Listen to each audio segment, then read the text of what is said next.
অবশেষে তিয়াশা লেপচা বিয়ে করছেন সোহেলকে। বিস্তারিত জানতে ভিডিওটি দেখুন।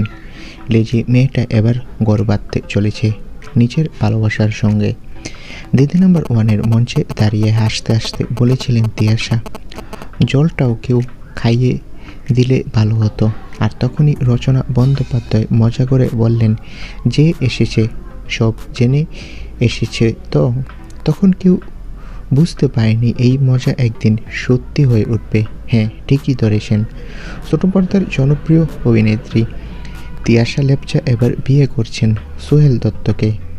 টলিপাড়া যাদের প্রেম নিয়ে এতদিন চুপি চুপি আলোচনা করছিল, তারা এবার মুখ খুলে প্রেমকে স্বীকৃতি দিতে যাচ্ছেন। শ্যামা হয়ে যিনি সকলের মন জয় করেছিলেন, সেই তিয়াশা এবার জীবনের নতুন অধ্যায়ে পা রাখছেন। সোহেলের উপস্থিতিতে আজকের তিয়াশা আগের চেয়ে বেশি প্রাণবন্ত, যত্নতে অভাব নেই।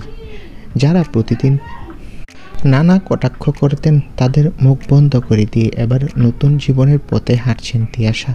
শুভেচ্ছা থাকুক এই দম্পতির জন্য।